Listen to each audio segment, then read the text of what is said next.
Eu sou Fabi Silva, sou coordenadora de mobilização da Casa Fluminense e vou dar início ao nosso painel Justiça Racial.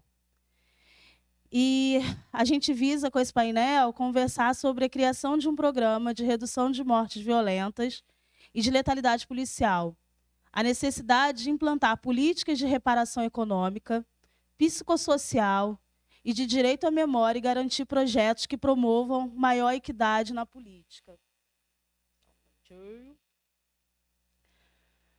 Para compor esse painel, só um segundo aqui, eu vou chamar agora para compor Átila Roque, que é historiador, cientista político e diretor da Fundação Ford no Brasil. Foi diretor executivo da ActionAid Internacional nos Estados Unidos, do INESC e da Anistia Internacional no Brasil. Seja bem-vindo, Átila.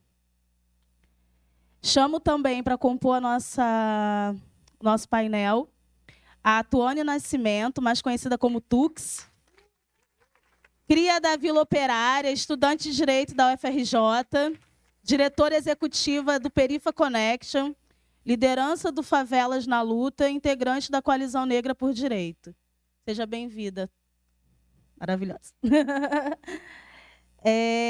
Também, para fechar essa rodada, chamo Kleber Ribeiro, que é coordenador-geral do IPAD, Seja Democracia, geógrafo e mestre em educação, professor do ensino básico, EJA, e do pré-vestibular comunitário da Rocinha.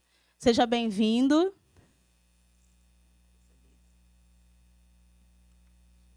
Aqui, sentar.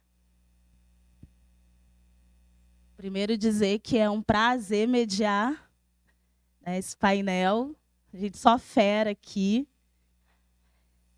Dá um nervosinho, mas vamos que vamos.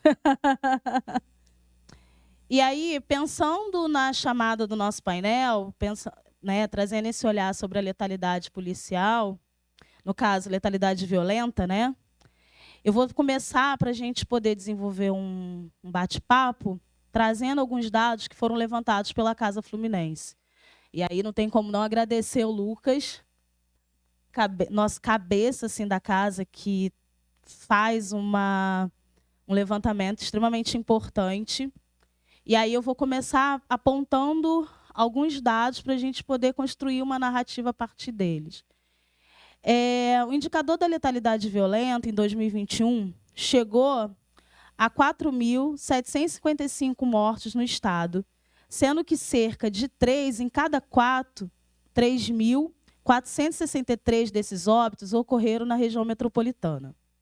O indicador engloba, sobretudo, homens negros, com percentuais de 71 no estado e 73 na região metropolitana, que são a maioria das vítimas por homicídio doloso, latrocínio, lesão corporal seguida de morte ou morte por intervenção de agente do Estado.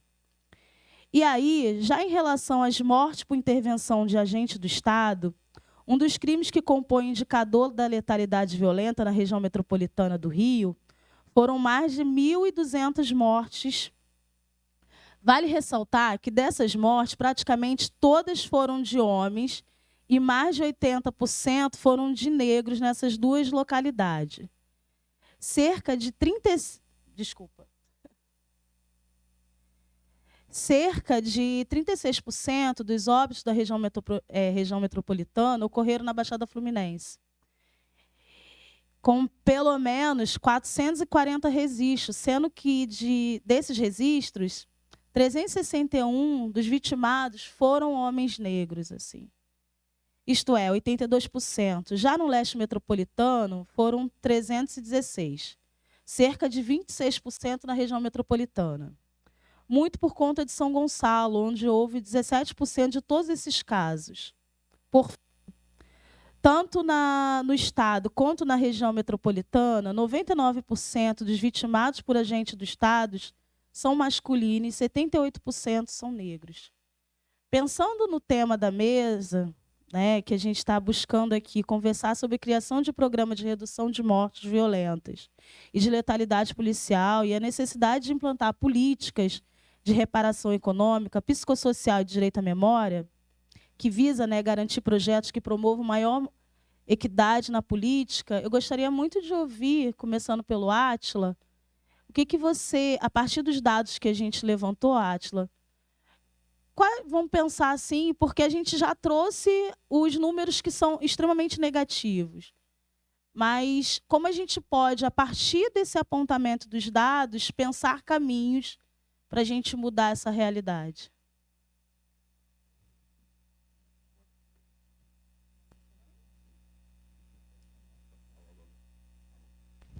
Sim.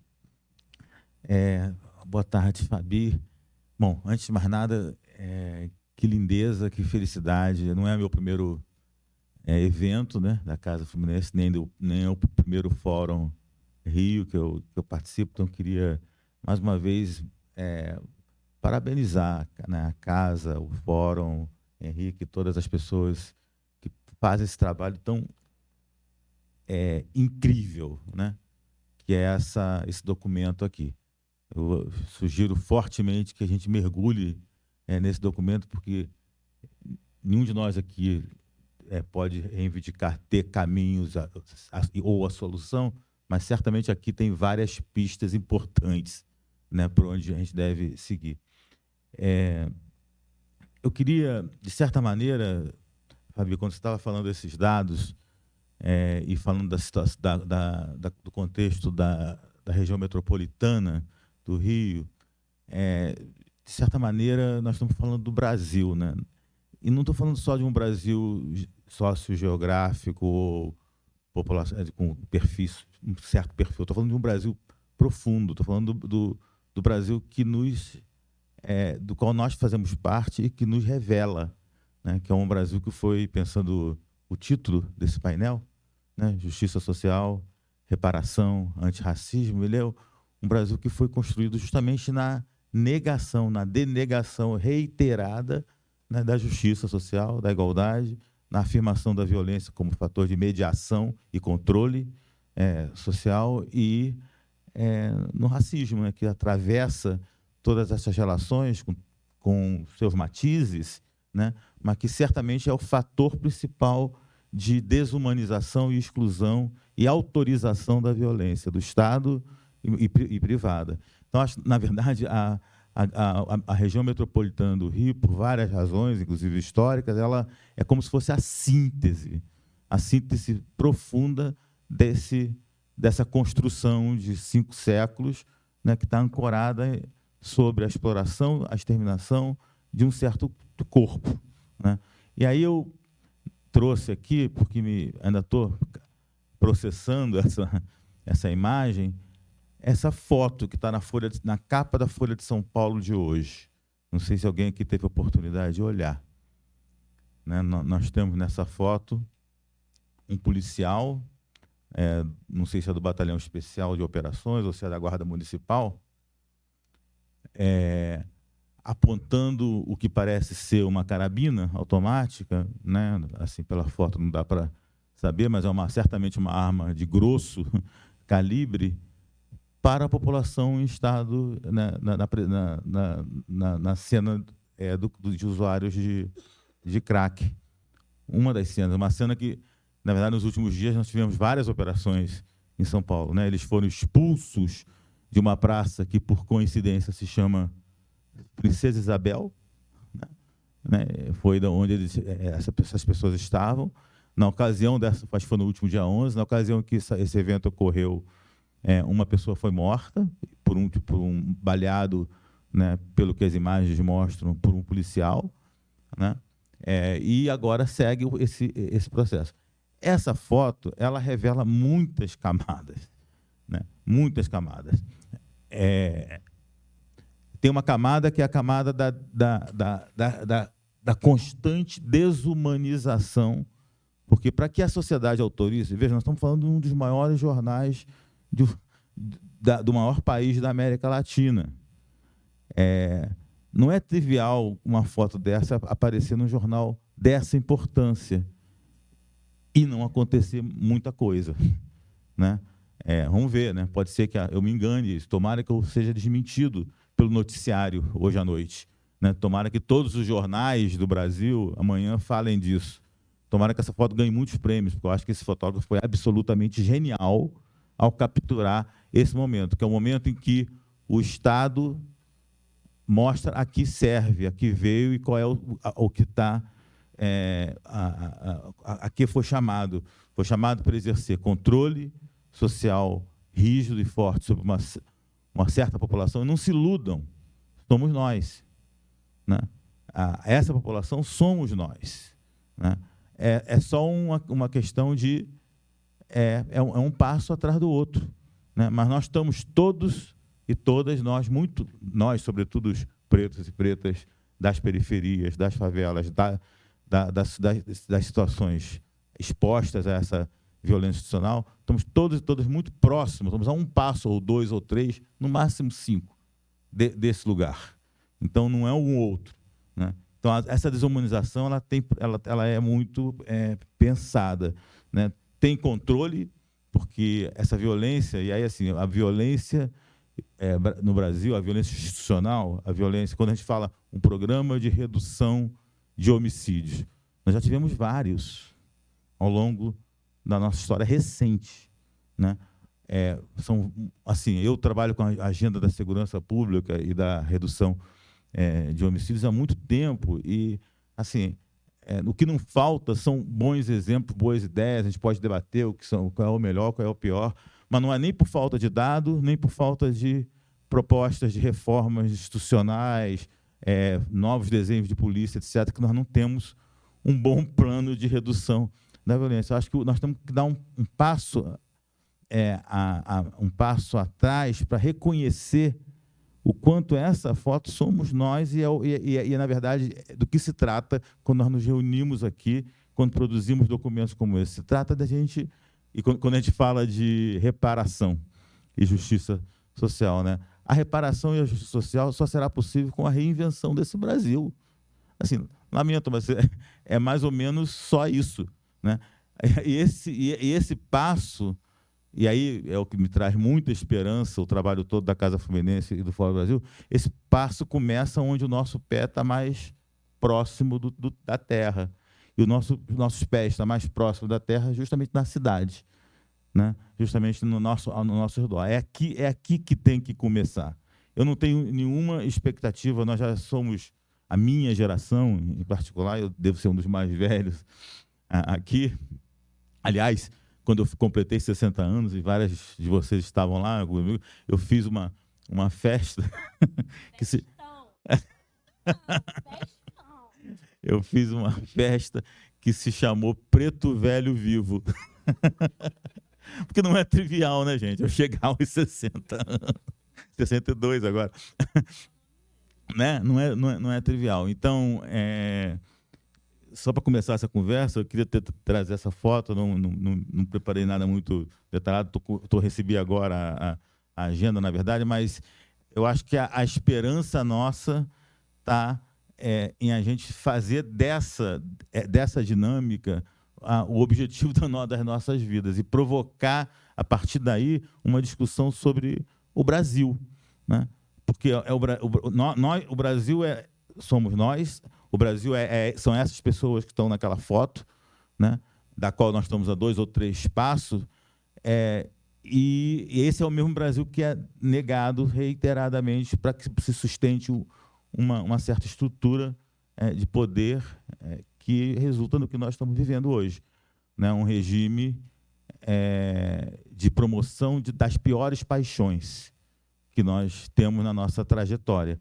Porque o que o Brasil está vivendo hoje é isso. Foi um processo de constituição do que eu tenho chamado o partido da violência, o partido da morte, que é um partido que fez uma coisa que só nós podemos desfazer, né? Que foi organizar o ódio e a violência a partir da base da sociedade. A gente tem que saber enxergar, a gente tem que reconhecer isso, reconhecer esse mérito, essa vitória do Partido da Morte. Não é que não existisse antes. Estava lá, nós sabíamos, estava, né, na sociedade, mas agora não está só lá. Está lá, está organizado, está orientado e está instrumentalizado para nos matar. Então, a agenda, né, 2030, o trabalho que a gente vem fazendo no fórum, é para que a gente não realize esse projeto, né? Bom, obrigado, só isso.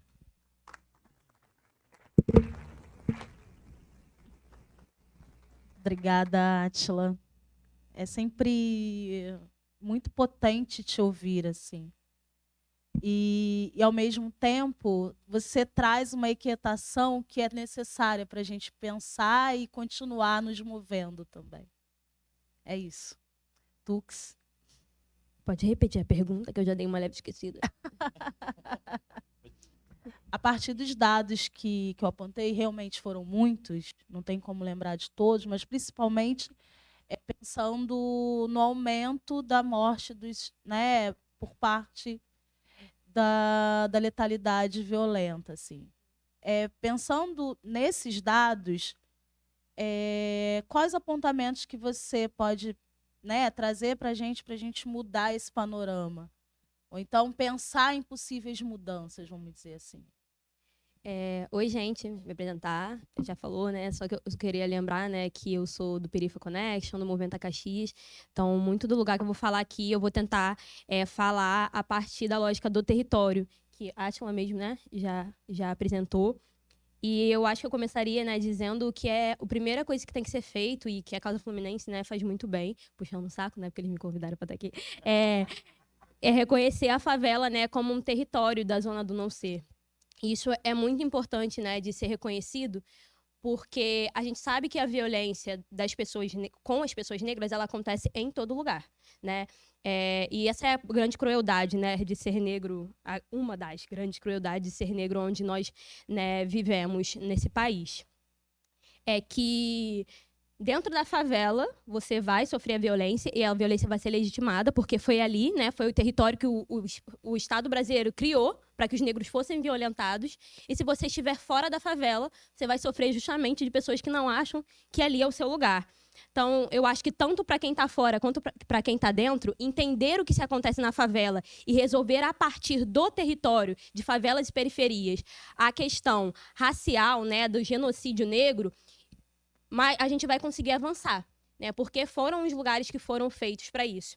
Eu gosto muito, né, daquele livro da professora Ana Flausina, né, que eu sou muito fã, que é o Corpo Negro Caído no Chão. Eu acho que nós, eu sou do direito, né, sou estudante de direito, e a gente, né, dentro da criminologia, do debate do direito penal, faz muito um debate do genocídio negro, mas a gente dificilmente conseguiu atrelar esse genocídio à favela, né? Porque é isso, corpo negro caído no chão. Que chão? Qual é o chão que o corpo negro está caindo repetidamente? Qual é o chão que, se a gente for olhar, e que está caindo todo dia, e aí tem várias formas de dizer se é bandido, se não é, se é usuário, se não é. Qual é a forma que se coloca para aquele corpo negro estar legitimado de estar caído ali no chão? Então, acho que é um debate que a gente precisa avançar ainda, né? Que eu sinto que a gente ainda não conseguiu avançar. A gente estava agora, né? Vocês viram que a Chimamanda estava aqui no Brasil, ainda está, né, no Rio. Jeff, que está ali, nós fomos numa coletiva de imprensa com ela, assim, muito chique. E aí ela fez uma pergunta, assim, sobre...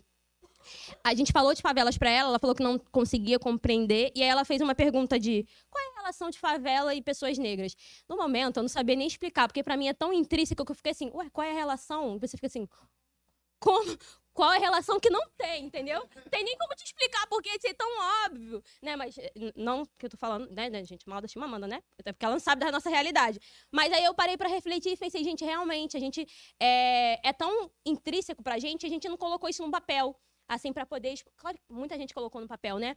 A gente tem que avançar muito nesse discurso de conseguir explicar, né? De quando vem à mente, a mente de alguém, genocídio, vim genocídio e favela, genocídio e periferia, e corpo negro. E aí eu queria trazer esses pontos de início, porque eu acho que a casa, né, arrasou, né, nessa Agenda 2030. Eu fiz meu dever de casa e dei uma lidinha para poder falar um pouco sobre. E aí eu queria ressaltar algumas das coisas, né, de que têm sido feitas e que eu acho importante depois para vocês lerem e também para poder construir. o programa de redução de mortes, que é isso que a Átila também já vinha falando, é essencial e é uma coisa que a gente já fez muito, mas isso tem que continuar sendo debatido, né, sendo requerido, né, diminuir morte, que é o mínimo, né, gente? A gente vive uma sociedade que a gente não pode deixar passar isso, as pessoas morrerem. E aí eu queria aqui ressaltar, né, para depois vocês darem uma olhada na DPF Vidas Negras, né? Tô olhando aqui agora no auditório, tô vendo Wesley e Rafa que foram para Brasília, né, para poder protocolar a DPF no STF. E é muito interessante, gente, que a coalizão tenha tomado essa iniciativa. Antes da pandemia, né, nesses processos, a gente teve a DPF das favelas, que foi focado no Rio de Janeiro. E foi um grande avanço, porque foram as mulheres, as mães e familiares vítimas da violência do Estado, os movimentos negros que fizeram aquela DPF. E foi uma vitória conseguir com que o STF olhasse para aquilo ali e falasse, olha, né, por mais que, né, o governo do Estado do Rio não cumpriu exatamente com o que deveria ser feito, é muito importante a gente ter o Supremo Tribunal Federal do nosso país reconhecendo que aquelas mortes, né, na pandemia, que todos os critérios lá que tinham sido colocados, que eles reconheceram. E é óbvio, né, que se a gente fosse a DPF, né, para quem não sabe, é a ação de descumprimento de preceito fundamental. Se a gente fosse colocar todos os descumprimentos de preceito fundamental que o Estado brasileiro faz com a gente já ficar aí para sempre. Eu acho que era mais fácil a gente falar qual é que cumpre, se é que tem algum que cumpre, e depois, né, fazer uma exceção.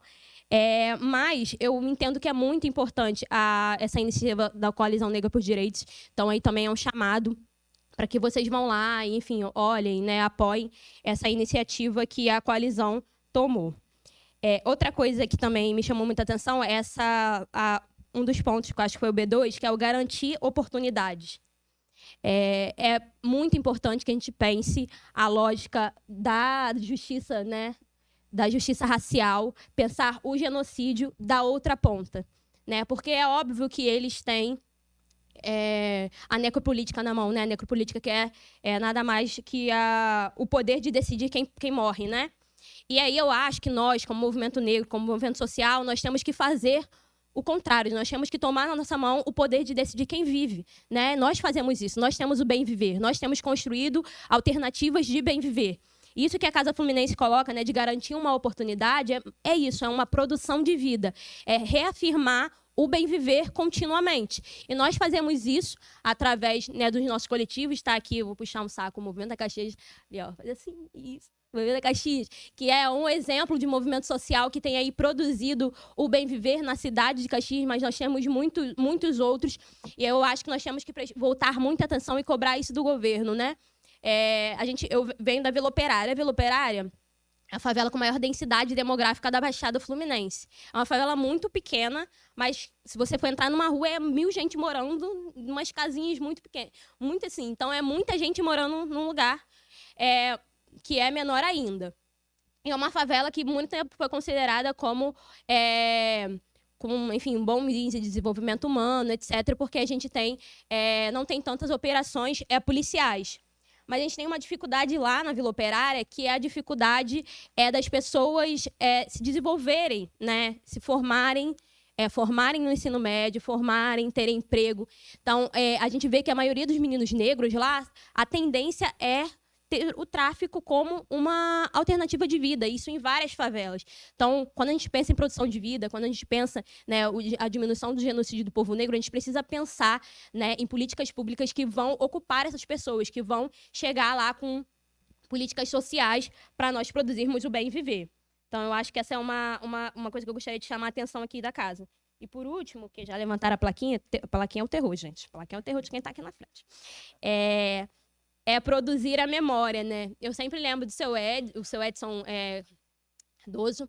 Ele já tem falado com a gente e ele tem lembrado na nossa memória, né?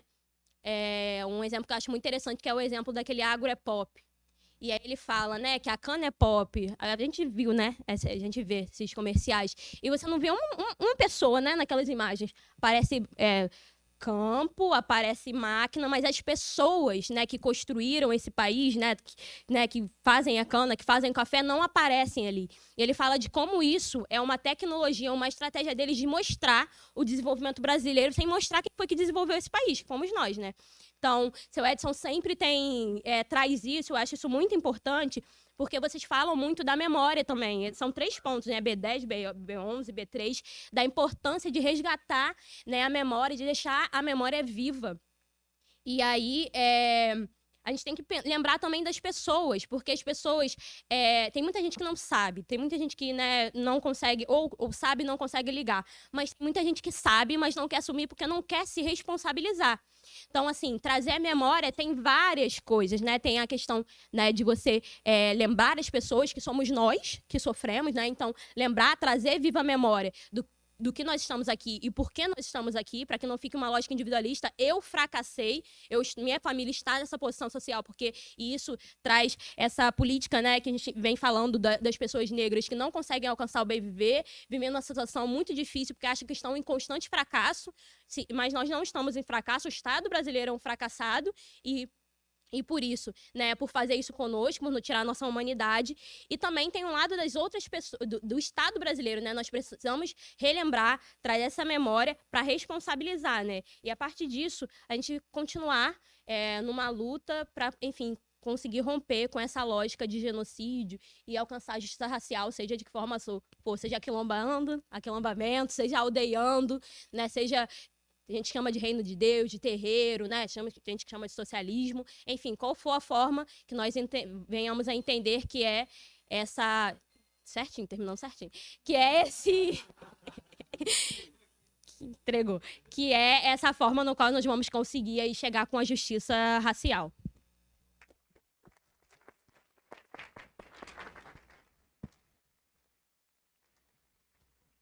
Obrigada, Tux. Agora eu passo para o Kleber. Lembrou da pergunta ou quer que eu... Lembrei sim. Obrigado por ter perguntado de novo, porque aí a gente vai lembrando. Primeiramente, muito bom estar aqui com vocês. É um espaço fantástico, assim. Obrigado pelo convite, de encarar esse desafio, né? E fico muito feliz de ver a caminhada da Casa Fluminense, de trazer esse rio profundo, como o Osmar Paulino bem colocou, e do quanto esse tecer, né, ao longo desses anos vem construindo muita potência. Só podia ser aqui no Rio de Janeiro. Acho que essa é a grande frase que eu tenho aqui na minha cabeça quando vejo esse estado muito potente a partir das periferias, né? Não dos centros tradicionais. Bem, agora... O tema é bem desafiador para a gente, né? Os corpos negros, homens e mulheres negras também. Então, quando você fala desses números, eu sou da Baixada Fluminense, lá de Nova Iguaçu. Uhul, Nova Iguaçu. Não tem como não lembrar das pessoas que se foram, infelizmente, né? Desde da infância, das pessoas mais próximas, amigos, até familiares, assim, né? Homens negros, em sua grande maioria. Então, é um tema bem desafiador, mas vamos lá. Né? Vamos lá. Tem alguns dados que eu acho interessante colocar para dar centralidade para esse tema como um projeto de país, projeto de nação. Né? Se a gente for pensar em números, a gente tem o primeiro censo do Brasil, ali em 1872, nós já tínhamos 58% das pessoas sendo identificadas como negras, pretas e pardas. Né? E aí, quando a gente chega agora no PNAD, né, que é a Pesquisa Nacional de Amostra de Domicílios, 2019, o último censo nos mostrou que nós temos aí a população negra de 54% da população, e o PNAD agora com 56,2%. A gente sabe o quanto esses dados ainda são né, um projeto político que a gente precisa disputar, identificação da nossa identidade étnico-racial, mostra que é um projeto de país que a gente está falando, né? Não é de um grupo específico. Daí a centralidade dessa agenda da Casa Fluminense endereçando, como você falou, um projeto de país, né, de possibilidades e desafios que não estão só aqui no Rio de Janeiro, mas em todo o país. E aí eu estava lendo essa semana, né, alguns textos do Luiz de Gama. Acho que é um ponto muito importante para trazer algumas possibilidades ou outros olhares não tão hegemônicos, mas necessários para pensar esse projeto de país. Ele está ali em 1868, 1869, escrevendo um texto sobre democracia, né, e república naquele período ali, logo depois da caída do Império e dessa abolição muito disfarçada. E aí ele traz, nesse fragmento, fazendo um debate sobre o sentido de democracia, que ele fala que aceita a democracia até as suas últimas consequências. E esse é um projeto que a gente está tentando ainda desenvolver. Que últimas consequências são essas, sendo que a maior parte da população desse país ainda está morrendo, sendo matada ou, né, morrendo de fome, morrendo de várias outras, né, dimensões da nossa existência. Então, e nesse mesmo texto ele coloca uma frase que nos orienta muito, né, no projeto de país, a partir de um senso de liberdade que nos orienta, que é, né, neste país, a liberdade é um sonho de escravo, é um sonho da periferia, é um projeto de periferia. E quando a gente entra aqui no Rio de Janeiro, pensando nesse processo histórico desde da educação, lá em 82, com os CIEPs, né, foi um projeto a partir das periferias, da Associação de Moradores, que construíram o direito à educação, um projeto que até hoje é orientado para todo o país. Né? Então, existe um projeto que nós estamos historicamente disputando, né, desde a formação desse país.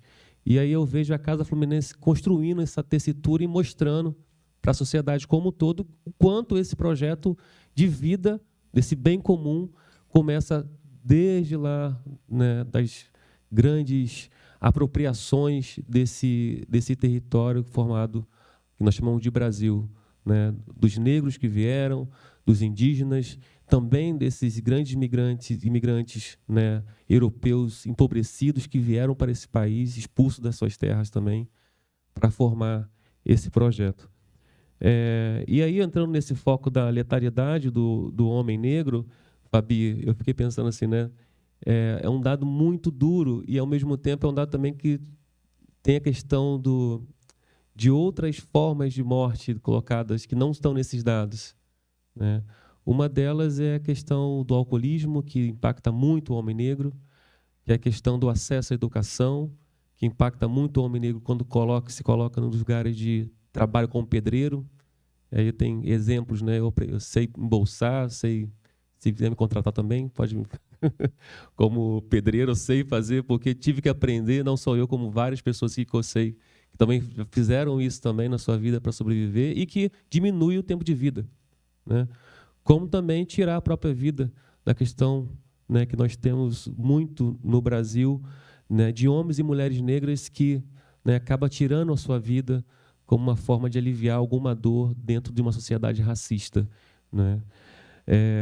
E aí, pensando nesse desafio, tem uma lógica patriarcal muito que a gente precisa muito combater ainda hoje, né? Que coloca o homem negro como um lugar de uma potência e muito próximo a uma imagem de homem branco, só que, ao mesmo tempo, a gente fica no limbo histórico, né? Então, esse homem, ele, quando tem essa dimensão racial, ele é homem na perspectiva do direito, dessa centralidade dos direitos, né? Ou não? Ele fica num lugar, num limbo, em que, historicamente, a sociedade vai quebrando, vai massacrando ele, porque é prometido uma centralidade, uma sociedade patriarcal, né, que coloca as mulheres, outros corpos às margens, e, ao mesmo tempo, ele está à margem, só que ele tem uma pulsão por estar no centro, né? Eu sou homem, tem que me respeitar. Eu sou homem, tem que trazer algum alimento para casa. Eu sou homem. Eu sou homem.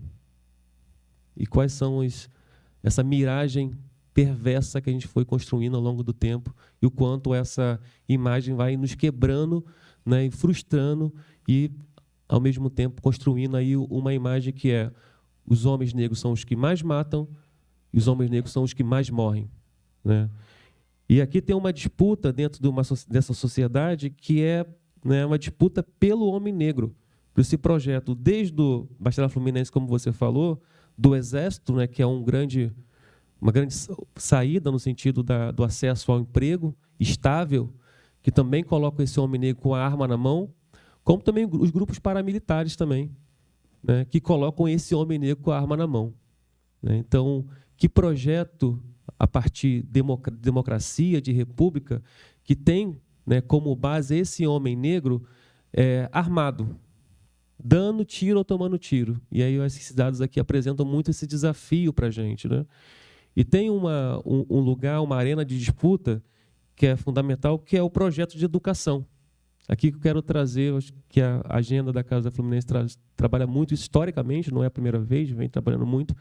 E o Henrique, quando eu cheguei aqui, estava falando sobre os pré-vestibulares comunitários, que é quais são as possibilidades, né, de transformação a partir da educação que vai disputar esse corpo desse homem negro, né, enquanto vida, enquanto bem comum, né, enquanto projeto de vida.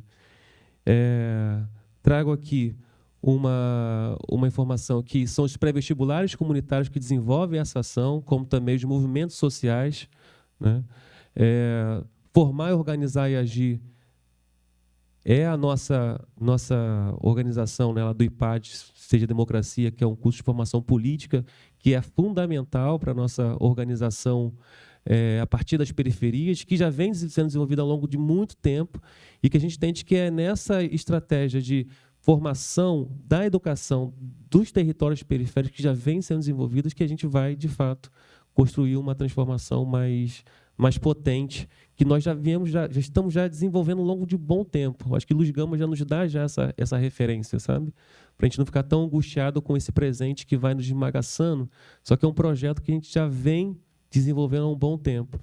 Então, quando a gente olha o estado do Rio de Janeiro, quanto mais se identificando como periferia, como favela, como você colocou, né, e entendendo que isso é hegemônico, as favelas são hegemônicas no Rio de Janeiro, existe ali um projeto de falar, nós temos um projeto de Estado do Rio de Janeiro, e quanto mais o Brasil se entender como favela, nós teremos, sim, um projeto cada vez mais hegemônico de vida para todos, a partir desses mais de 50% da população que quer viver. É isso.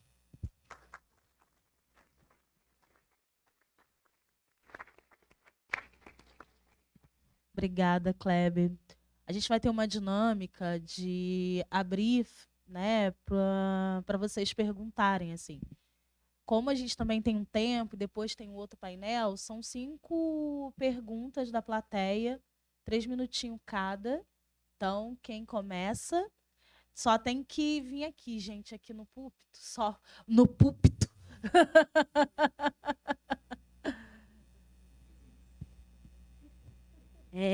Boa tarde ainda, né, a todos.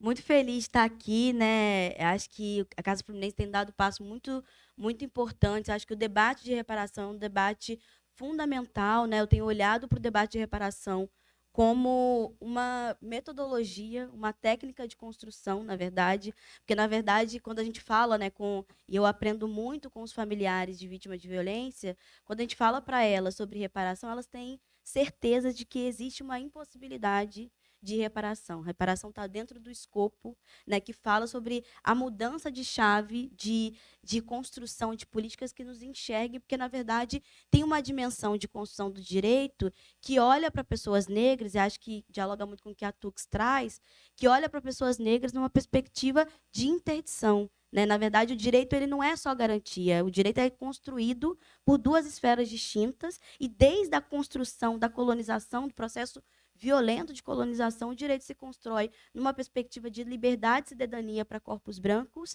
e numa perspectiva de interdição, de violência e controle para corpos negros. Então, acho que a gente precisa adotar o debate de justiça racial, mas especificamente o debate de reparação dentro dos seus campos de compensação de danos e restituição dos danos, que fala sobre essas violências que nos atingem. A Dalva tem uma frase que é uma frase muito emblemática do que significa, qual que é o sentido de reparação. Ela diz, a bala que atingiu o corpo do meu filho, ela me mata um pouco todos os dias. E essas violências, essa morte diária que atinge os familiares, diretos da vítima que é assassinada, ela produz adoecimento, pressão alta, dor no estômago, ela produz perda do trabalho. Então, reparação é pensar compensação de danos, é pensar garantias de não repetição. Na verdade, reparação é uma técnica, é um método de como a gente constrói de forma distintas, olhando para as demandas que são produzidas pelas desvantagens. Então, acho que, só para concluir, assim, né, acho que a gente precisa pensar, e acho que a Agenda Rio aponta isso de uma forma muito profunda, a gente tem feito isso conjuntamente, desde a construção do Não Foi em Vão, que é como olhar, né, como dizer sobre esse outro lugar de construção de conhecimento, como dizer sobre esse outro lugar implicado, né, a partir dessas demandas concretas que são produzidas pelo processo de desvantagem, apresentando respostas organizadas no sentido de dar conta dessas demandas de desvantagem que são construídas pela violência. Então, acho que era só essa provocação, né, de como a gente pensa reparação. E acho que a gente não tem, inclusive, a dimensão do que é genocídio. Porque a gente não tem a dimensão de quantas pessoas morrem na fila dos hospitais, quantas pessoas morrem, porque não tem um hospital como São João de Meriti, que é considerado formigueiro da América Latina. São mais de 500 mil pessoas no território de 32 quilômetros, sem nenhum hospital, como queimados. Quantas pessoas morrem encarceradas, presas, torturadas. Então, a gente não tem quantas pessoas morrem por falta de comida. Então, a gente não tem a dimensão de qual que é o tamanho, a expressão dessa violência, que é uma violência centralmente racial. Então, era, na verdade, não uma pergunta, mas uma provocação de que a gente precisa encarar a reparação, como está colocado ali, como a gente constrói política de equidade, como a gente olha para as demandas concretas que são produzidas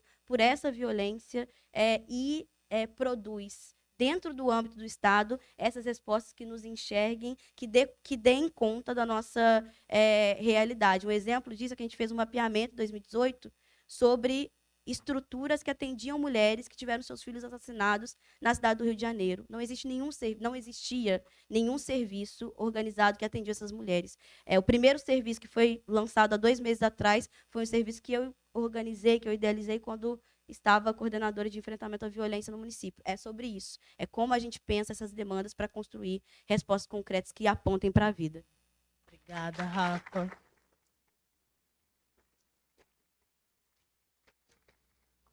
Mais alguém quer? Fechou, então, 5. Boa tarde a todos. Vocês me ouvem bem? Eu queria começar também... A minha fala vai reiterar bastante a fala da colega anterior. E queria começar colocando uma questão, né? Como reparar o irreparável? Né? Como fazer justiça do irreparável? Meu nome é Felipe, eu sou estudante de Psicologia da UF. Sou estagiário da Secretaria de Direitos Humanos de Niterói e queria falar um pouco para vocês sobre a questão da reparação psicossocial. Queria dizer que a gente tem uma iniciativa desse tipo na UF. A gente atende familiares, né, e vítimas de violência de Estado, de violência armada. E queria fazer praticamente uma denúncia aqui do que a gente ouve na nossa clínica. É o transtorno de estresse pós-traumático que vem a partir dessas experiências. Transtornos alimentares, a depressão, a questão da ideação suicida, como o Kleber colocou antes. São famílias que todas as vezes que essas chacinas acontecem, elas têm esse traumático recolocado, atualizado. É algo que vem aí desde o nosso processo colonial. É uma violência que tem muita relação com a ditadura. E esse luto ele é impedido hoje, né? Ele é extremamente silenciado. Esse trabalho nosso ele vem de uma parceria com a Defensoria Pública, onde os próprios movimentos sociais eles demandaram para a gente uma pesquisa qualitativa, né? Porque os dados quantitativos, apesar de toda a dificuldade, eles existem, mas precisava ouvir um pouco, fazer espalhar essa voz. E por isso eu queria dizer que é realmente muito importante que a gente possa pensar nessas iniciativas. E aí eu queria colocar para vocês essa questão de como é que, enfim, isso chega para vocês também, porque para a gente chega de uma maneira assim sempre muito dura, né, de ouvir. E também queria dizer que a gente tá aberto também para ouvir a experiência de vocês. Quem quiser colar, a gente está lá na UF. ou na Secretaria de Direitos Humanos, e a gente quer também colocar esse projeto para frente, porque a gente acaba entrando nessa lacuna onde a política pública ela não existe hoje, né? E, bom, acho que é um pouco isso.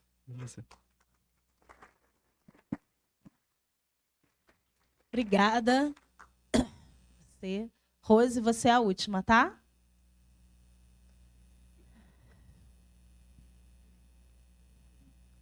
Primeiramente, boa tarde. Meu nome é William Jefferson, sou biólogo, sou aluno do curso de Políticas Públicas da Casa Fluminense no ano de 2022. Sou quilombola e também venho falar sobre uma questão muito importante, sobre a questão sobre a pauta, principalmente do antirracismo, porque como educador eu vejo que é uma grande dificuldade que a gente tem de falar sobre esses assuntos nos nossos espaços. E por ser uma pessoa vindo da cidade de Magé, da Baixada Fluminense, uma cidade muitas das vezes negligenciada, que vive uma situação de políticas públicas focadas no coronelismo de mais de 20, 30 anos naquela cidade, exatamente, e que sofre muito com esse processo. E quando eu, por ser membro de Quilombo, eu falo que a conversa e toda a discussão sobre antirracismo ela acaba ficando muito presa a nossos espaços, né? Eu não vejo essa conversa, essa mudança da mentalidade da população brasileira, principalmente da população brasileira branca, sobre a questão do antirracismo, né? Porque a gente falou muito sobre a questão da violência policial, mas quem está formando esses policiais? Quem está formando nossos alunos? Quem está formando nossos juízes, nossos defensores, nossos advogados, essas pessoas que deveriam estar aqui lutando pelos nossos direitos e que, infelizmente, estão lutando pelo direito de uma sociedade que já é privilegiada em muitos aspectos, né? E aí vem um pouquinho dessa vontade de causar uma perturbação nesse espaço, porque eu estou falando também com alguns educadores que passam por essa dificuldade de um ensino antirracista, né? Porque a gente chega na academia, muitas das vezes essa academia não é antirracista, então é um processo demorado, né? Porque eu vim de uma universidade eu vim da FRJ, eu vim de uma universidade que precisou fazer um projeto sobre qual é a cor do seu professor, para a gente finalmente poder prestar atenção em, né, qual é a cor dos professores que dão aula para a gente, né? Que espaços é esse? Eu vim de um curso onde dos 25 professores que eu tive, só 2 eram negros, né? Então alguma coisa está errada nesse processo, numa população de 53% da população que se considera negra, né? E isso tudo atrapalha o nosso processo de convivência, de vivência, de enfrentamento na nossa sociedade. E por muito disso eu venho fazer essa perturbação de que como a gente pode mudar isso, como a gente pode conversar sobre isso, como a conversa antirracista pode chegar aos nossos espaços. E principalmente nos nossos espaços de hegemonia.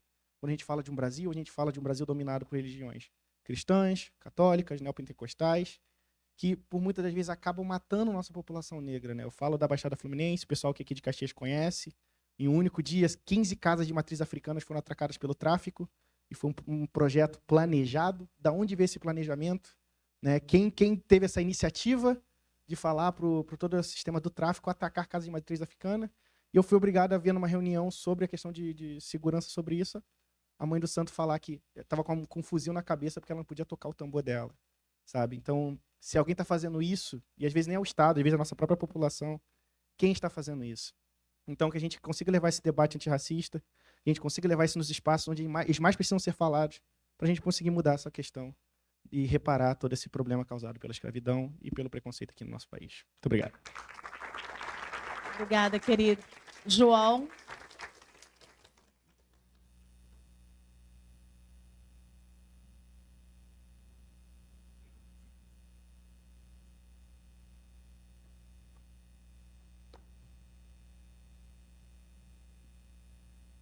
Olá, gente. Boa noite a todos. Antes de começar, eu queria fazer um questionamento a todos vocês. Quantas pessoas trans, pretas, vocês têm no ciclo social de vocês próximos? Eu estou aqui representando a Casa Dulce Seixas, que é atualmente a única casa de acolhimento LGBTQIA+, dentro dos 13 municípios da Baixada Fluminense. Dentro das pessoas na Casa Dulce Seixas, que principalmente recebe acolhimento, a maioria é negra. A maioria não teve acesso à educação, não teve acesso ao primeiro emprego, não teve acesso a oportunidades, não teve acesso ao amor da família, não teve acesso a diversas coisas que deveriam ser o mínimo para a gente. E aí, quando a gente fala principalmente sobre reparação, como a gente repara aquilo que a sociedade não quer reparar? Que a sociedade quer que continue, que esses corpos LGBTs pretos continuem vivendo numa realidade noturna, numa realidade que, enquanto você está em casa, ele está indo curtir uma balada que fica num cubículo 3x3, para fingir que vive uma vida feliz, uma vida alegre. É muito complicado. A gente precisa repensar que muitas dessas coisas acontecem porque essas pessoas não têm um amigo como eu, um amigo como a Fabi, um amigo como vocês, que vai lá, coloca o dedo na ferida, que aponta oportunidades que para a gente pode ser super fácil, super rápido, a gente consegue identificar a forma de sair de um local de vulnerabilidade. Mas para essa pessoa, o medo, a quantidade de nãos que ela já ouviu, o olhar que ela olha quando ela entra no ônibus e ninguém quer sentar do lado dela, quando ela senta em algum lugar e a pessoa sai, quando ela vai procurar atendimento médico, a pessoa olha ela de cima a baixo e prefere tratar ela por um pronome que não a pertence. Isso é uma coisa que continua acontecendo. E eu estou aqui hoje representando a militância LGBT de Nova Iguaçu. A gente tem conseguindo fazer avanços, mas enquanto a gente não pensar nisso num todo, como uma sociedade, como mentes unificadas, a gente não vai conseguir acabar com a violência LGBT. E é muito importante frisar que no Sudeste, no nosso território, a maioria dos corpos LGBTs que são mortos são de travestis pretas.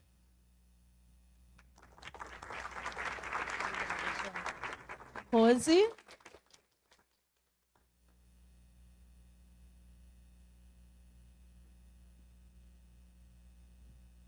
Boa noite a todas, todos e todes. Sou Rose Cipriano, sou professora da Educação Básica, lá de Duque de Caxias.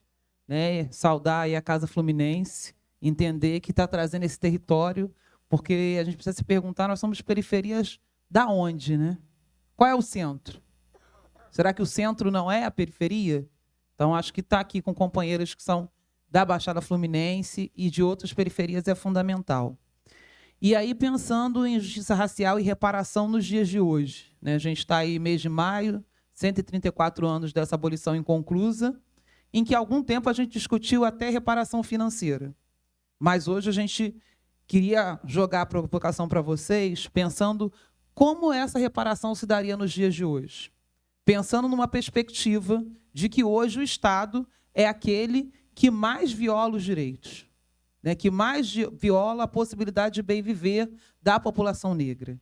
Foram trazidos dados sobre a violência aqui, e a gente sabe que na Baixada Fluminense eles são impactantes, né, no sentido das mortes, no sentido do desaparecimento forçados, né, e a gente sabe que é muito grande e aumentou nesse último período.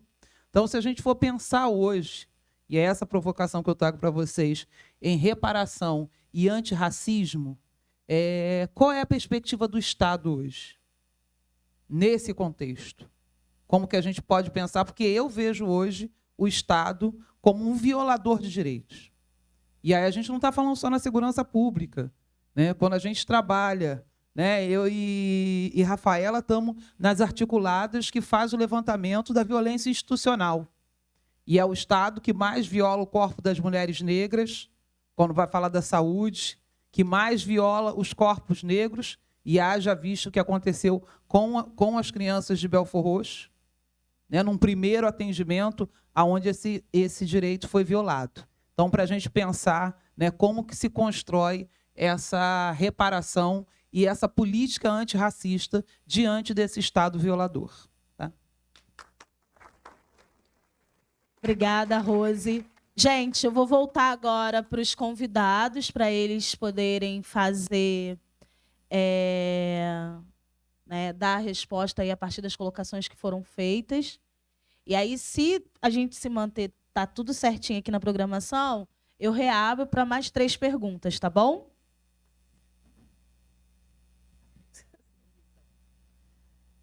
Obrigado, Fábio. Bom, não tem resposta, né? Eu queria só continuar escutando. Então, vamos combinar que não tem o que responder. Eu queria só sublinhar 2 coisas que eu ouvi, que para mim ressoa muito. Primeiro, é toda essa conversa sobre reparação, né? Como centro da nossa luta. Porque eu acho que alguém fez a pergunta, né? Eu acho que foi o Felipe. Como reparar o irreparável, né? É isso, né? Como reparar tantas camadas de violência, exclusão, racismo, genocídio, né? Que se reitera, se repete, se reinventa e que tem no Estado, no setor privado, na sociedade, na sociabilidade racista e violenta o seu fundamento. Então, reparação, além de diferentes formas institucionais que podemos pensar, e temos pensado muito ao longo dessas últimas décadas, ela é mais do que tudo processo de luta e reivindicação por justiça, né? Eu acho que, de muitas maneiras, e aí lembrando Luiz Gama, né, nós, refraseando um pouco, né, nós somos o sonho dos escravos, né? Ter chegado até aqui e ter chegado com essa potência, né, é parte desse processo, não só de reparação, mas de reinvenção, de afirmação de um Brasil, ou de uma nação, ou de um sonho, de uma expectativa de mundo que não se realizou para nós ainda, a não ser enquanto trabalho, entrega, exploração e morte. E uma dimensão importante, talvez, dessa luta, que se falou pouco, aqui a Tux trouxe, e para mim ressoa muito, que é a dimensão da memória, a partir das histórias das pessoas. Assim, antes de mais nada, nós precisamos ser capazes de humanizar o nosso olhar sobre o que a gente está lutando. É muito fácil, eu venho de uma tradição de esquerda, de movimento, de luta, que a gente trabalha tudo a partir dos grandes paradigmas, dos grandes modelos, da necessidade da revolução, da necessidade de um novo modelo de desenvolvimento, etc. Aqueles ismos todos, né, ao qual tu se referiu. Mas talvez, respondendo a quem perguntou como alcançamos, né, como saímos da nossa bolha, contar nossas histórias é muito importante. A cultura, a arte, a literatura, o teatro, a música, são hoje, para mim, os instrumentos mais poderosos para a gente alcançar, resgatar a nossa humanidade. Resgatar, reafirmar e reivindicar justiça à nossa humanidade. Eu tenho lido muito e ouvido muito uma autora, não sei nem se está por aqui, que é a Eliane Cruz, que tem, Alves Cruz, que tem se dedicado a essa escrita, né?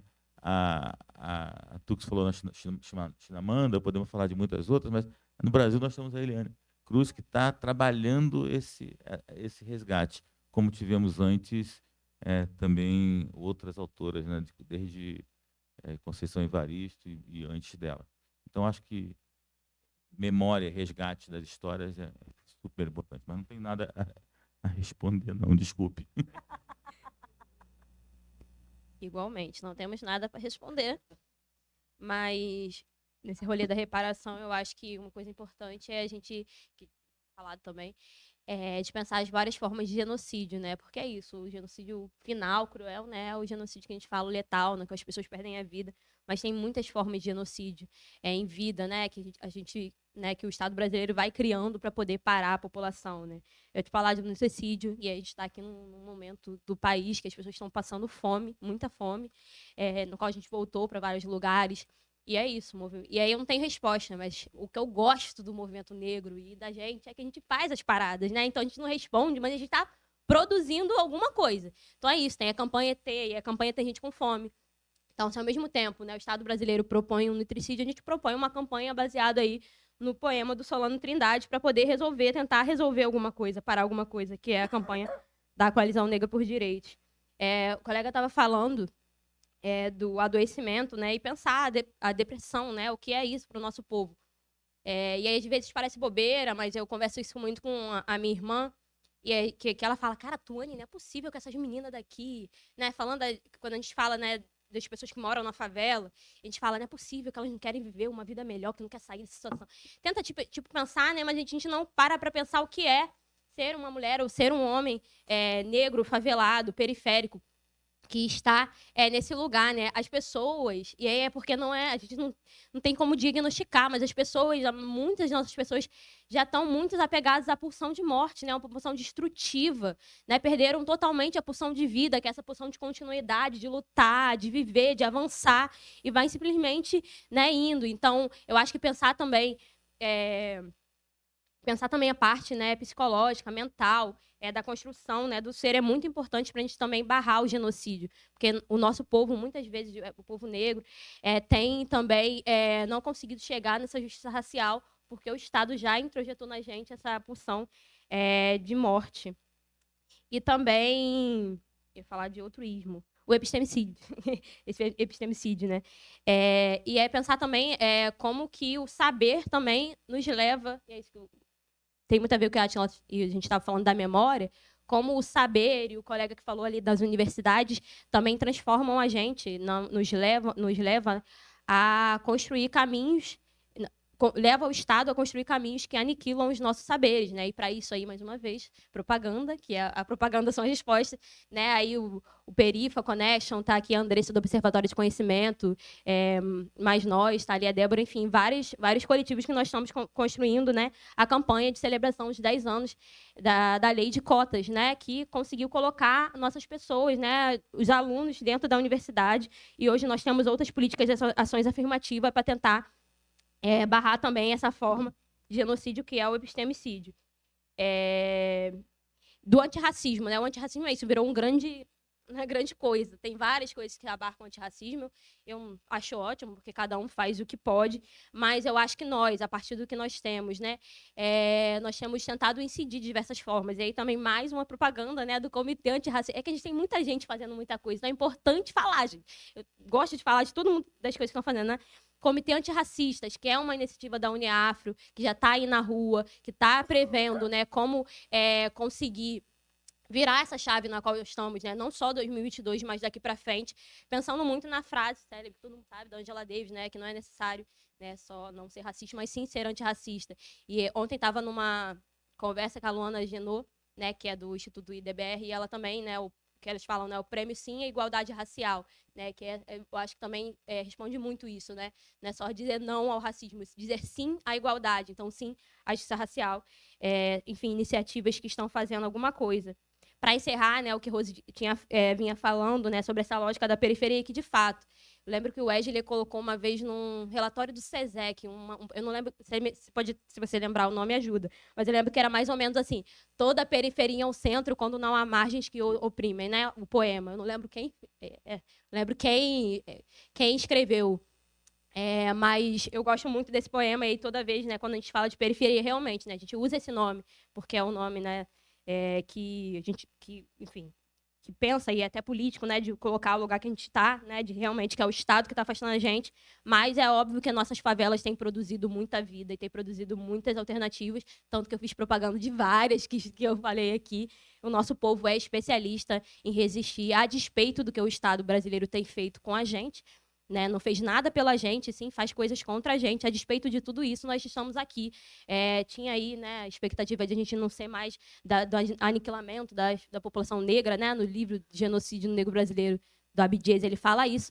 Mas estamos aqui, né, e somos a maioria da população ainda, então deu errado. E deu errado não foi porque o Estado falhou, porque vocês devem...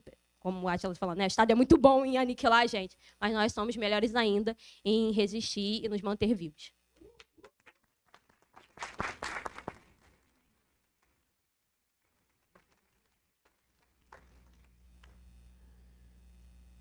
Acho que é isso, né? É isso. Vou pegar um fio, né, inspirado nas questões, mas que aqui a mesa já trouxe, que é a questão de produção de novas zonas de seres, né, a partir dessa zona do não ser. E aí tem um lugar específico em relação à subjetividade, que foi o primeiro colega que veio aqui e colocou, que é a produção de novas gramáticas, né? A gente está produzindo novas gramáticas a partir das periferias, a gente está construindo, sim, novos olhares em relação aos nossos corpos, homem negro, mulher negra, população trans. Estamos pressionando historicamente. Agora, a luta é fogo. É fogo. É fogo na roupa mesmo, porque é muito difícil. É muito difícil. Mas nós já estamos desenvolvendo isso. Acho que tem um lugar da gente entender essa periferia como o centro de muita coisa, o centro da democracia nesse país, né?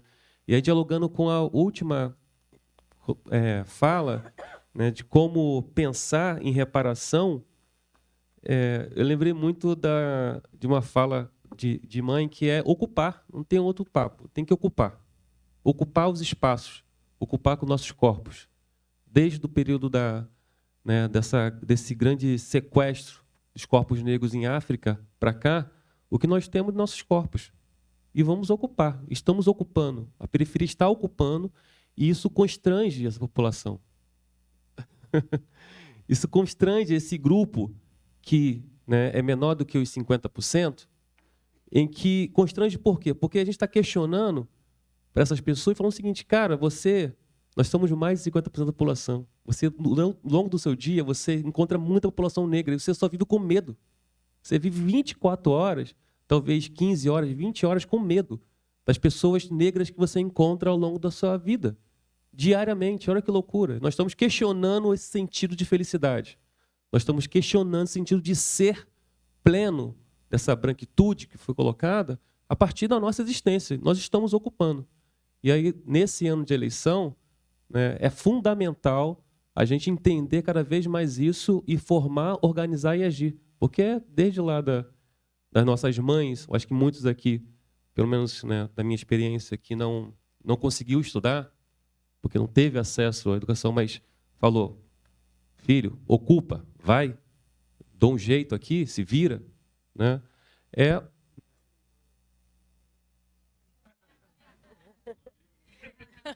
Nas eleições agora, fazer esse movimento mesmo de colocar pessoas negras. Alô? Né? De colocar, sim, pessoas negras para além de pensar a representatividade, mas pensar a ocupação dos nossos corpos. Né? Não é que ele vai ou ela vai me representar plenamente como homem, como mulher, como pessoas trans. Nós precisamos ocupar todos os postos. Temos que ser juízes, professores, magistrados, precisamos ser governadores, vereadores, deputados e deputadas, presidentes e presidentas desse país. É isso.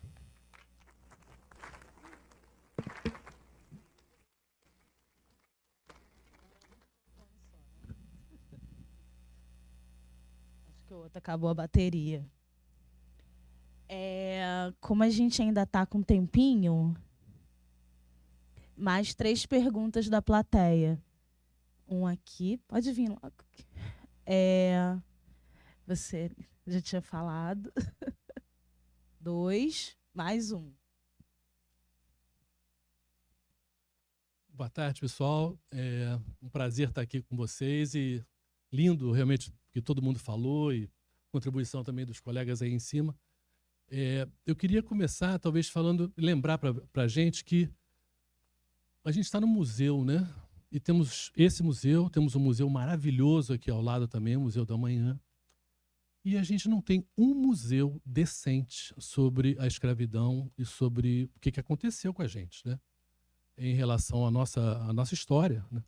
E se a gente pensar em termos de história, e eu fui descobrir na minha vida, eu tenho a idade do Átila, bem mais velho que a galera aí, mas que 37% dos negros que saíram da África como escravos vieram para o Brasil. O segundo país tem 7%. Então a diferença é de 37 para 7 sendo o segundo. A gente não aprende isso na escola. Não tem na nossa escola, nas nossas aulas, não tinha na minha época e continua a não ter esse número. Então a dimensão do horror que foi a escravidão e o que aconteceu daqueles 12 milhões de pessoas que chegaram, fora os que não chegaram, é um troço que a gente precisava aprender e a gente precisava brigar por uma cultura e por um investimento cultural que significasse em vez. E olha, todos nós adoramos arte, a importância da coisa artística é fundamental, mas eu acho que é mais fundamental hoje para o Brasil aprender isso, essa realidade. Eu acho que a gente pensa em termos também políticos, né? Que o Kleber tocou aí, o Wesley está ali, também é candidato. a gente tem que pensar que, por exemplo, depois do governo do Lula, que a gente chegou àquela famosa frase dos brancos ressentidos, né, que o aeroporto está parecendo uma rodoviária, e a gente ouviu tanto isso, lamentavelmente, o Celso Ataíde, da CUFA, né, fez com o Renato Abreu, se não me engano, um livro muito interessante, que era uma pesquisa nas comunidades do Brasil inteiro, perguntando para as pessoas para que elas achavam que se devia a melhora da vida delas naqueles anos. E, quase unanimemente, a resposta era ao meu esforço e a Deus. Voltando ali ao que o William falou, da questão do ataque aos terreiros, esse crescimento dos evangélicos e, de certa maneira, essa falta de comunicação que a gente teve, e os governos tiveram, mais de esquerda, mas de uma maneira geral, e a mídia responsável, essa incapacidade de falar de que a política somos nós, a política é o que nós queremos fazer. E isso não passa. Então, passou, do ponto de vista da religião, passou muito bem, né? E passou uma coisa que a Tux falou muito interessante, que fica tudo nas tuas costas, a culpa é completamente sua, né? O que é um absurdo. E aí, para encerrar, eu gostaria assim, de falar em relação à questão do antirracismo. Eu acho que foi fundamental nos últimos anos, e o meu melhor amigo, padrinho de casamento, é negro, e, quer dizer, e eu vivi com ele na adolescência toda a questão das blitz, de separada, etc., a diferença. Eu acho que foi muito importante essa força da organização do movimento negro. Mas se a gente quiser avançar como sociedade, a gente precisa trazer os brancos para dentro dessa briga. Porque senão a gente fica vocês, melhor dizendo, vão ficar num gueto em que esse assunto não é um assunto de todos. E esse é um problema muito sério. Eu diria que quando a gente fala o problema do racismo não é um problema do negro, é um problema do branco. É o branco que cria o problema. Como no próximo painel, que é sobre mulheres, quando a gente fala do problema das mulheres, o problema não é das mulheres, o problema é dos homens. A violência contra as mulheres é feita por os homens. Então, a gente tem que avançar em relação a trazer mais gente para essa conversa, e trazer mais gente para essa conversa é exatamente olhar para o outro. Isso aí. Obrigada.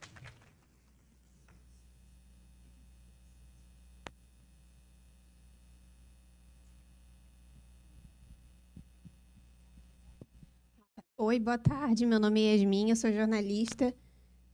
E aproveitando que eu sou jornalista e a Tux e o Átila trouxeram o tema da imprensa, bem brevemente, assim, eu só queria saber qual a opinião de vocês sobre o papel da imprensa nessa questão da reparação e do antirracismo. Sei que a gente está discutindo mais política pública, mas a gente pode pensar da comunicação de forma geral.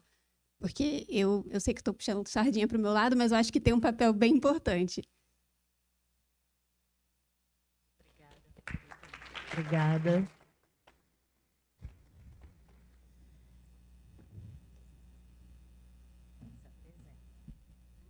Boa tarde, gente. Me chamo Mylon, sou do Movimento Caxias.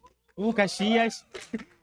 Então, minha pergunta é que, pegando do que a Mari falou, e acho que os companheiros todinhos, a gente fala muito em reparação e tudo mais. Mas como falar em reparação se as pessoas não reconhecem? Tipo, o Brasil é um país é racista. Só que não reconhecem isso. A gente briga tanto. Isso eu vou trazer pelo meu território, que é Caxias. Tem a Vila Operária, Corte 8, tem o Centenário, tem tudo mais. A gente fala muito sobre isso, só que a gente quer falar sobre racismo estrutural. Teve um tempo atrás, a gente lutou por moradia. Que tem a veinha aí que estava com a gente. São pessoas que moravam na beira do valão, que moravam tipo, em situação precária. E é isso, o Estado só vai no território para poder tirar eles de lá. E botar em lugares piores e falar... toma, sai daqui, vai morar de barraco, vai levar isso aqui. E é isso, como a gente consegue lutar sobre, pensando nisso, como a gente luta sobre e trazer esse debate também, falar, gente, isso aqui é um racismo estrutural, isso aqui é uma luta da gente. E é isso, e lutar sobre pensar como a gente pode melhorar, pensando também que o Rio de Janeiro, Brasil também, é muito periférico, e isso é muito visado por gente preta, e é isso, é muito criminalizado. Obrigada, querido. Passo para vocês, já pensando nessa movimentação da fala final com os encaminhamentos, tá bom? para a gente fechar aqui no time. Não, só não perder a oportunidade de agradecer novamente a Casa Fluminense e a chance de estar aqui nessa conversa tão incrível. Vou dizer só duas coisas. Primeiro, em relação ao papel da imprensa e dos comunicadores, eu acho que, de certa forma, a gente tem avançado nessa linha, que é contar as nossas histórias. Reconhecer a nossa voz e trazer de diferentes maneiras de onde a gente veio, né? E por que a gente reivindica o nosso lugar no futuro, né? Então, acho que isso talvez seja a principal reivindicação que a gente tenha que fazer à imprensa. Em relação ao lugar do branco na luta antirracista, bom, é absolutamente central, porque, né, é quem cria isso todos os dias, mas eu estou, ultimamente, num momento em que a resposta que eu tenho dado, em geral, para amigos, pessoas progressistas do nosso campo, que trazem sempre essa questão, é assim: se vira aí, meu. Nós já estamos fazendo isso há 4 séculos, estamos trazendo essa luta nas costas agora. Encontre o seu caminho, busque a sua responsabilidade, faça do seu jeito, né? Eu não vou ficar te explicando aí como ser antirracista a essa altura do século XXI. Vai estudar, vai ler, vai procurar referências, vai buscar o seu caminho, mas não vem me trazer essa responsabilidade, né? É isso. Sobre reparação ainda, né? Eu acho importante, só para retomar, esse rolê que a gente tem feito, né? O movimento negro tem feito, né? Mas o próprio Estado tem derrubado. Vale lembrar agora, recente, né? Um memorial do Jacarezinho, que foi produzido e o Estado, né? Sem uma, enfim, sem isso, nem... É isso, é tão absurdo que a gente não consegue explicar isso. Foi lá, simplesmente derrubou, riu, como se fosse nada, tiraram as plaquinhas e acabou, e é isso. Faz parte de uma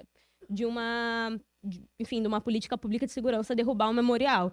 Então, é isso. O mesmo Estado, né, que exclui, quer reparar, mas eu acho que a gente também tem que abrir a mente e não tentar unificar todas as coisas, porque o Estado não é uma coisa, o Estado são várias coisas, vários departamentos, vários lugares, se dá de várias formas, né? Pela Constituição se diz 3 poderes, né? O legislativo, executivo e judiciário, mas ele se reparte em 1000 coisas. Então, é isso que ele está falando, nós vamos ocupar cada lugar e cada lugar vai vir, né? A gente vai conseguir alguma reparação até que a gente consiga, né, derrubar, enfim, virar a chave. E nós somos, né, a nossa própria reparação. O movimento negro tem feito essa auto-reparação, né, tem se auto-colocado, né, tem se auto-evidenciado. Eu acho que sobre a questão, né, da branquitude, a Átila bem falou, aí como eu sou o horário comercial aqui da mesa, eu vou falar, né, do Observatório da Branquitude, que foi lançado há pouco tempo, né, o Thales, que é um companheiro que a gente conhece. Então, vale lá pesquisar, ver, tem 2 livros, Cida Bento acabou de ir no Roda Viva, tem o livro dela. Qual é o nome daquele livro daquele moço? Heraldo, Jefferson sabe. Nada a ver, de onde que eu tirei Haroldo? Por isso que eu procurei no Google e não achei, porque não tem nada a ver. Mário Teodoro, que está lançando aí também um novo livro. Então é isso, né? É pesquisar. Isso que o Átila tinha falado. A Tula Pires sempre responde isso. Ela fala, gente, adoro o antirracismo dos brancos. Não vou dar uma opinião, porque não sou branca, não sei. Entendeu? Nós já estamos construindo as nossas próprias referências, as nossas próprias resistências, e tem dado muito trabalho. Não tem como a gente construir, mas ponho muito fé de que os brancos vão lá, façam, errem, né? Vou dar uma criticada. Mas que errem, façam, porque nós também erramos nessa luta, até que consigam, enfim, continuar nessa luta antirracista. Sobre a comunicação é essencial, mais uma vez vou ter que fazer horário comercial aqui, né? O Perifa Connection, que é a organização que eu faço parte, tem feito muito isso, mas o Voz das Comunidades, Renê Silva, né? Que é referência, Mídia Índia, né? Que é muito puxada pelo Erisvan, Guajajara, mas que tem todo ali um coletivo... os povos indígenas que têm pensado uma alternativa, né, para poder pensar a comunicação, e é essencial. E aí eu vou responder a pergunta do Marlon, vou responder aí, ó. Marlon tem falado muito, né, como a gente consegue disputar. Eu acho que a comunicação é essencial, assim, a primeira forma que me vem a mente, de disputar a narrativa, disputar as coisas, é a comunicação, né? É isso. A gente tem a televisão, o rádio, o WhatsApp, celular. Celular ainda é um pouco mais democrático, mas é isso, é um monopólio. E é isso, minha avó assiste a RJTV fielmente. Ela e eu, que eu sou uma fã da Suzana Naspolini, de carteirinha. Entendeu? Então, o que é a comunicação? Né? Essa grande potência, essa grande ferramenta. E aí, né, ser uma própria jornalista que tem feito um papel muito importante. O Wesley Galzo no Estadão, gente, incrível. Hoje consegui colocar ali em 2 páginas falando sobre tema importantíssimo. Então, a gente tem muitos jovens ocupando esse espaço. E a comunicação é essencial, porque eu acho que a comunicação cumpre muito esse papel de dialogar com as massas e disputa. E é isso, a gente tem que disputar e colocar nossos corpos, que é o que a gente tem lá dentro também dos meios de comunicação.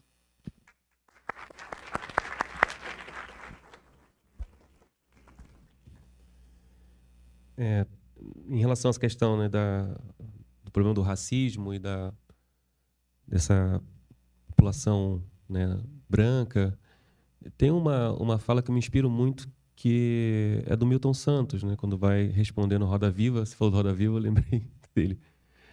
Sobre a política de cotas, o que ele achava e tudo mais. Ele falou que, naquele momento, ele fez uma fala muito interessante, que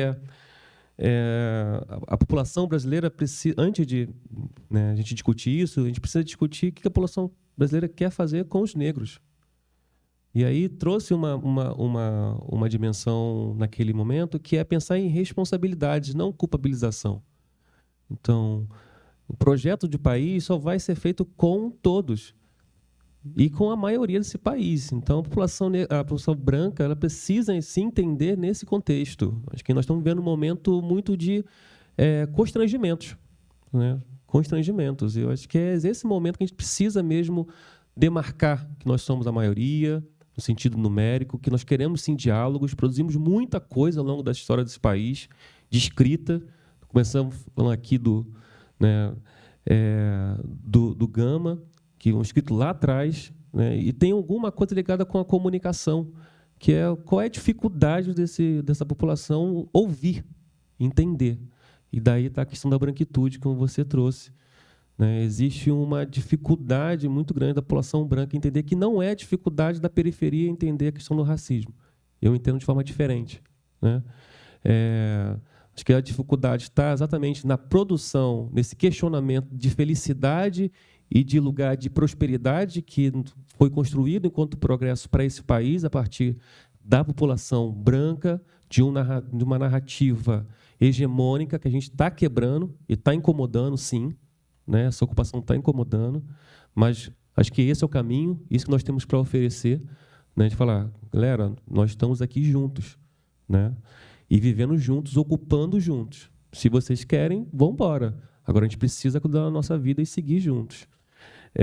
E tem uma outra questão da comunicação que o Marlon traz, que eu acho que a minha leitura é a questão do letramento. Daí os pré-vestibular comunitários, movimentos sociais, estarem produzindo, né, outras gramáticas fundamentais de debate sobre racismo, sobre desigualdade, a partir da periferia. Né? Certamente, né, nossas mães, nossos vizinhos conhecem o racismo, né? Sabem o que acontece. Muitas das vezes, quando eu chegava lá em casa lá depois da faculdade, falava sobre racismo e tudo mais, minha mãe ficava me olhando assim, eu não entendi o que isso quis dizer.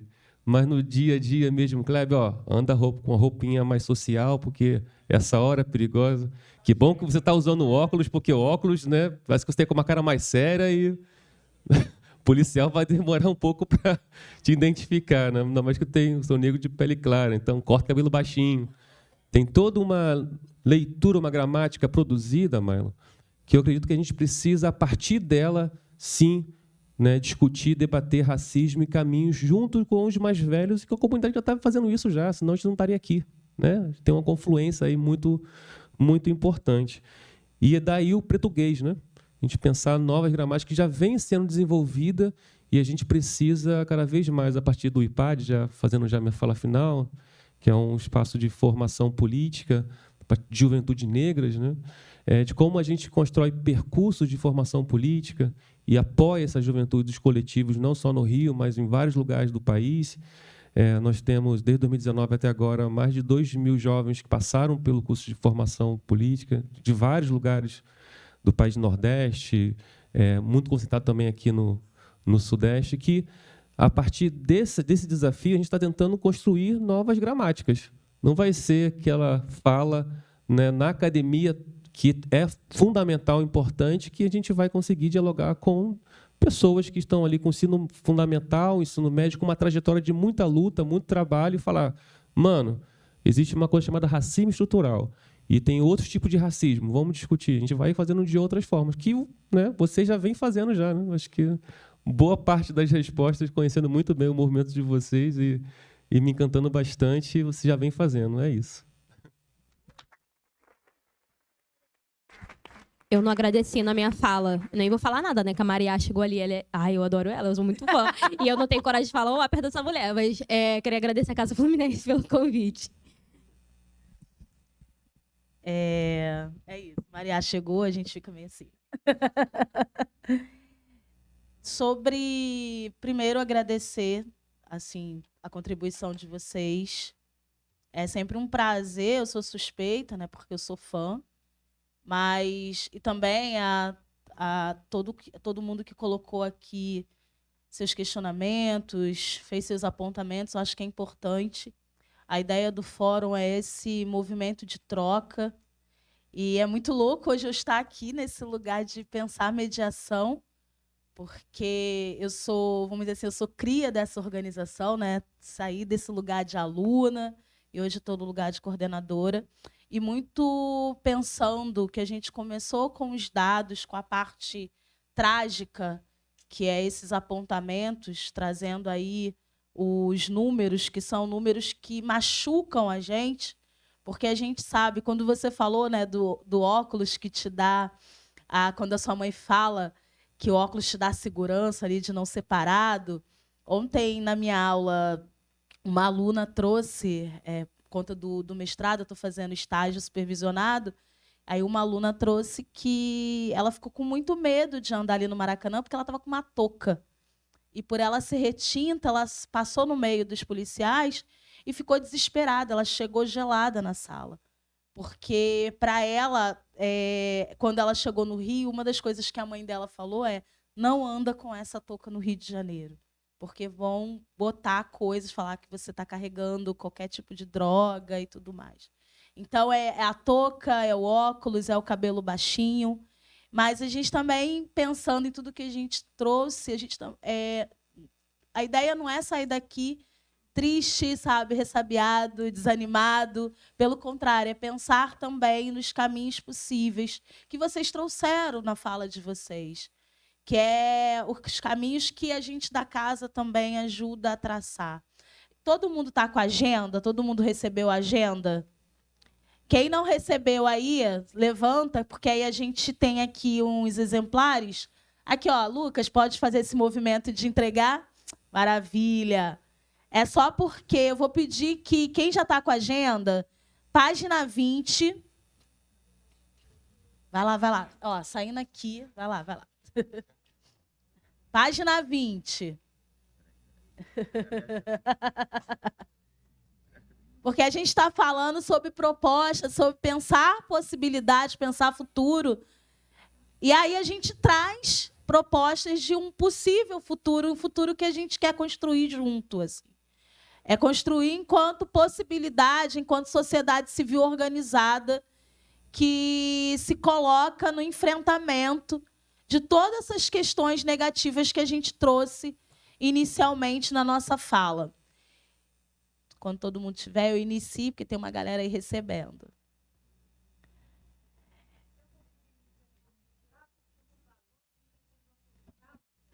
Tia Angélica. É isso aí. Gente, pode ir, tia Angélica está super liberada. Muito obrigada pela sua presença.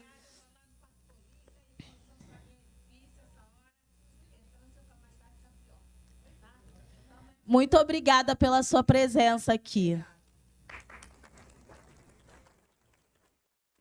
Gente, falando sobre possibilidades de futuro, não tem como não pensar nessa mulher que está se despedindo, mas que trouxe para a gente que trabalha com educação popular. Essa é a tia Angélica, tem um trabalho maravilhoso com bibliotecas populares em Duque de Caxias, na Baixada Fluminense. E a gente não pode pensar sobre possibilidades do futuro sem pensar no fator educação, sem pensar em referências como tia Angélica. Muito obrigada pela sua presença.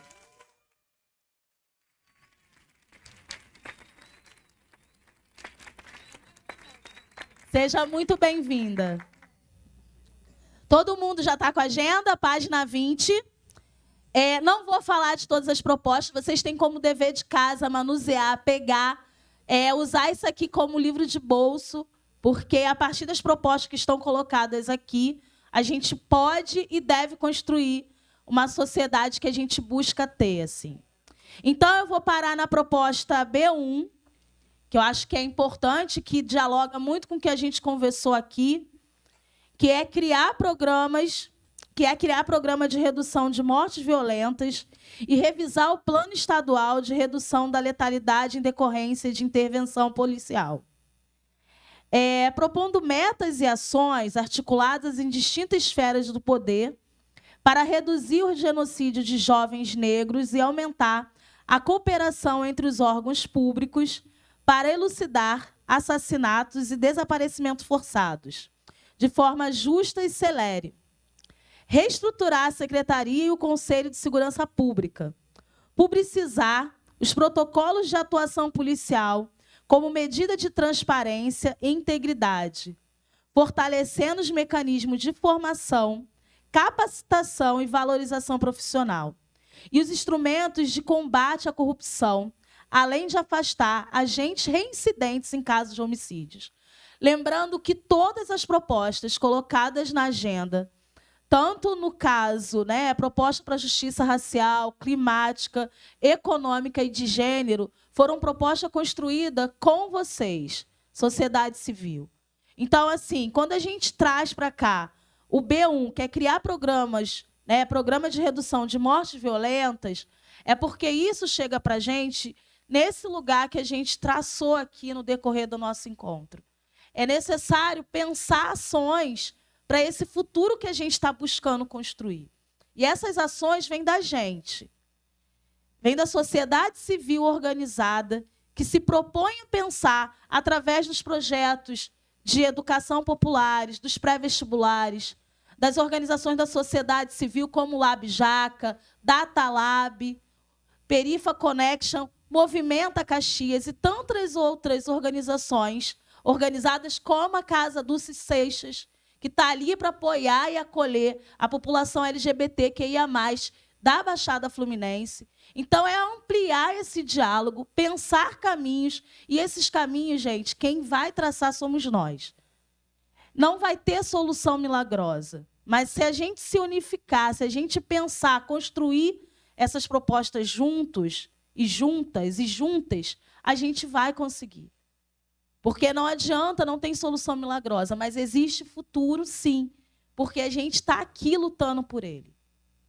E aí, uma outra, que dialogando com esse momento que a gente vai entrar a partir de junho, mas que já vem sendo traçado, que é a B12, que é garantir projetos que promovam maior equidade na política, que é a B12, é a última, lá embaixo.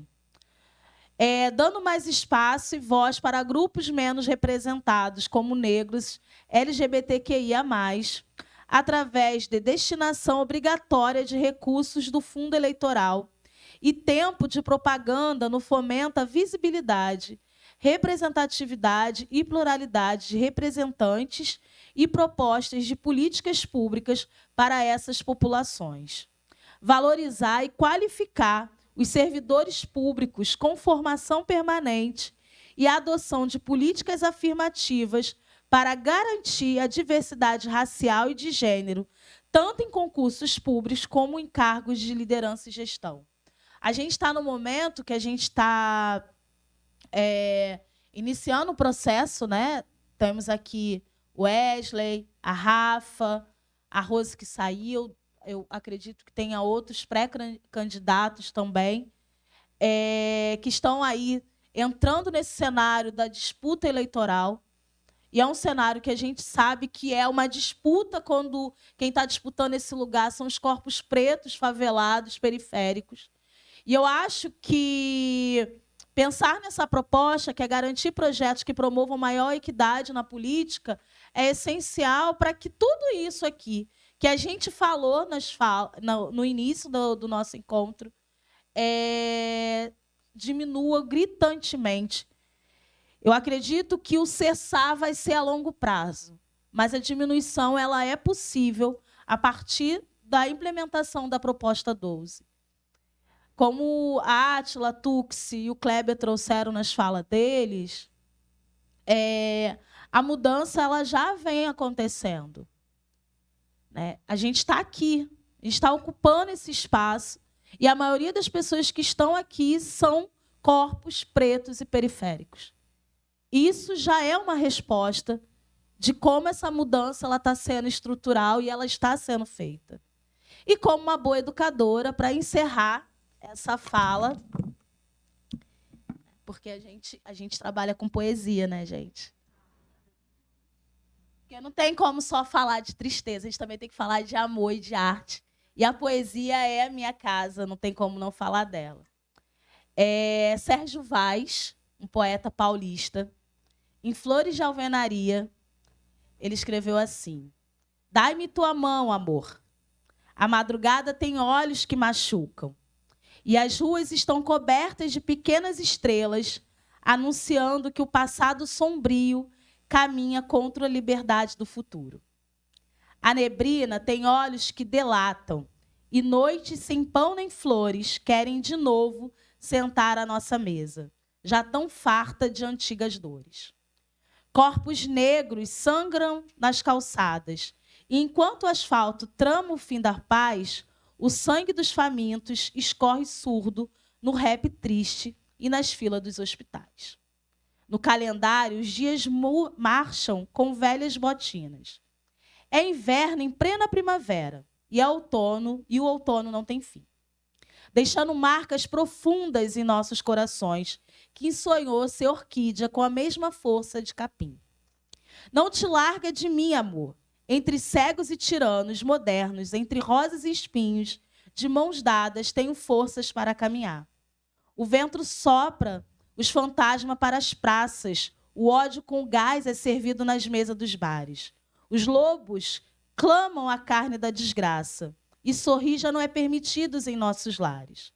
Chama teu amigo, amor, a irmã de teu irmão, a amiga do teu inimigo. Dos prédios altos e flores de alvenaria, chama todo mundo, amor, seja lá quem for. Eles não sabem que de tanto sangrar, nessa pele dura de nossas mãos calejadas, escorre vinho em nossas veias, e te serve na taça que a vida está por um triz. Cantemos em nossa festa, bora lutar, bora ser feliz.